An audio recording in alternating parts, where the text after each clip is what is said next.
المشروع الزراعي الأكبر في الشرق الأوسط بمساحة تقارب النصف مليون فدان. طفرة زراعية كبيرة يشهدها جنوب مصر، مردودات وعوائد اقتصادية ضخمة. مشروع توشكا الخير أهم مشروع قومي مصري، يتضمن أكبر مزرعة نخيل في العالم بعدد أشجار يتجاوز 2,300,000 شجرة. بدأ العمل على المشروع في التسعينيات وتوقف بسبب عراقيل عدة، واليوم أعيد افتتاحه من جديد. مشروع سيساهم في حل مشكلة العجز في الميزان التجاري المصري وحل مشكلة الأمن الغذائي، وسيضع مصر في الصفوف الأولى للدول المصدرة للمنتجات الزراعية. ليس مشروع توشكا فقط هو ما نفذته مصر في الآونة الأخيرة، وإنما سبقته عشرات المشاريع العملاقة. توشكا الخير. بحيرات توشكا أو مفيض توشكا هو مفيض طبيعي لتصريف المياه الزائدة خلف السد العالي. ساعد هذا الأمر على التفكير بإنشاء مشروع توشكا قبل أكثر من 3 عقود. أما كلمة توشكا تعني موطن نبات الغبيرة باللهجة النوبية. بدأ المشروع بحفر قناة تمتد من مفيض توشكا بالقرب من مدينة أبو سمبل السياحية جنوب محافظة أسوان، ويهدف إلى خلق دلتا جديدة جنوب الصحراء الغربية موازية للنيل. رصدت التكلفة المطلوبة لهذا المشروع بحوالي 5,780 مليون جنيه مقسمة على 3 نواحي: 1,480 مليون جنيه لمحطة الرفع الرئيسية، و4,000 مليون جنيه للقناة وفروعها، و300 مليون جنيه لمحطة المحولات وخطوط التغذية الكهربائية. في 9 يناير عام 1997 دشن الرئيس المصري الأسبق محمد حسني مبارك البدء في مشروع توشكا لاستصلاح 540 ألف فدان حول منخفضات توشكا، وذلك ضمن خطة من أجل زيادة رقعة المساحة المعمورة من 5% إلى 25% من مساحة مصر. وتم تحديد عام 2017 كموعد للانتهاء من المشروع. تتكون البنية الأساسية للمشروع من محطة رفع عملاقة إلى الجانب الغربي من بحيرة ناصر الواقعة في جنوب السد العالي، وتضخ المحطة المياه من بحيرة ناصر إلى قناة الشيخ زايد، ومن ثم إلى فروعها الأربعة بطول 250 كيلومتر. تعتبر قناة الشيخ زايد هي القناة الرئيسية في توشكا، ويبلغ طولها 50.8 كيلومتر. تبلغ حصتها من المياه حوالي 5,500,000,000 متر مكعب سنويا، كما تبلغ تكلفتها التقديرية حوالي 1,500 مليون جنيه. لكن تنفيذ مشروع بهذه الضخامة لا بد أن تواجهه عقبات كبرى، وكان من بين أبرز تلك العقبات هو جبل الجرانيت الموجود هناك.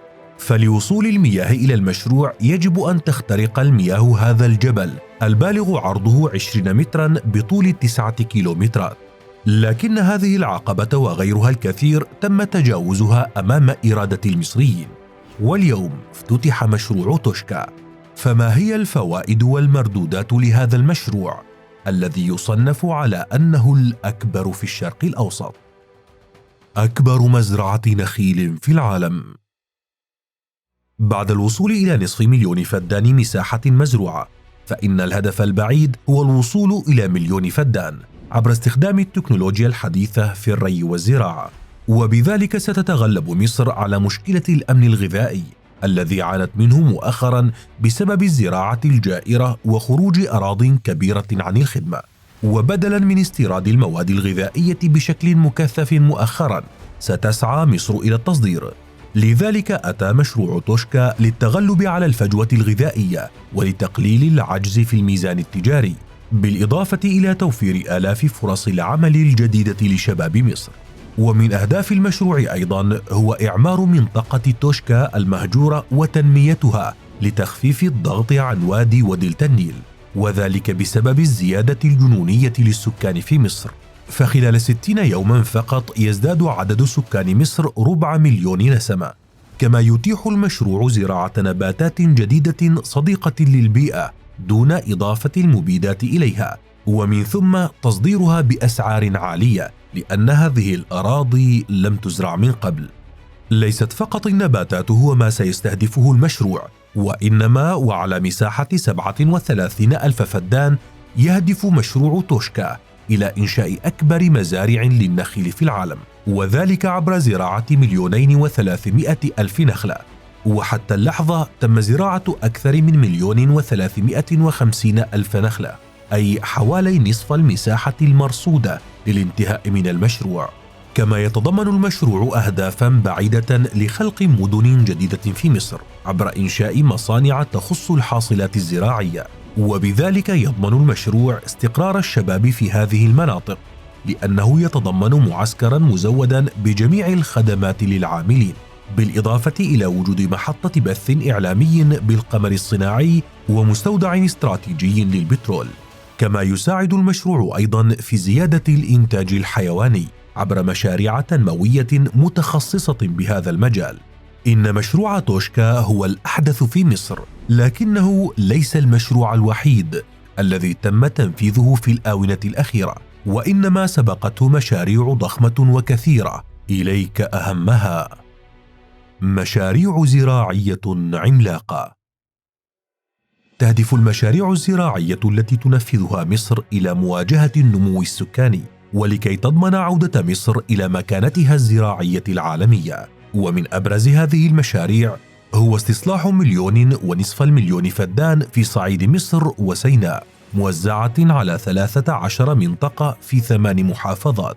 المشروع الآخر هو إنشاء 100,000 بيت بلاستيكي للزراعة، وذلك لبناء مجتمعات تنموية متكاملة، حيث يوفر هذا المشروع أكثر من 300,000 فرصة عمل للشباب من خريجي كليات الهندسة والزراعة. ومن إيجابيات هذا المشروع هو توفير 40% من المياه، وهذا ما تسعى مصر إلى تحقيقه من خلال خطتها لترشيد المياه، بالإضافة إلى مشروع تنمية شمال ووسط سيناء عبر إنشاء السدود والآبار للاستفادة من المياه الجوفية ومياه الأمطار، حيث يصل إجمالي كمية المياه التي سيتم تخزينها إلى 9,600,000 متر مكعب يومياً، تكفي لزراعة أكثر من نصف مليون فدان. ويأتي مشروع الدلتا الجديدة تتويجاً لهذه القائمة الطويلة من المشاريع، وهو من المشاريع العملاقة لزيادة الأراضي الزراعية 1,500,000 فدان.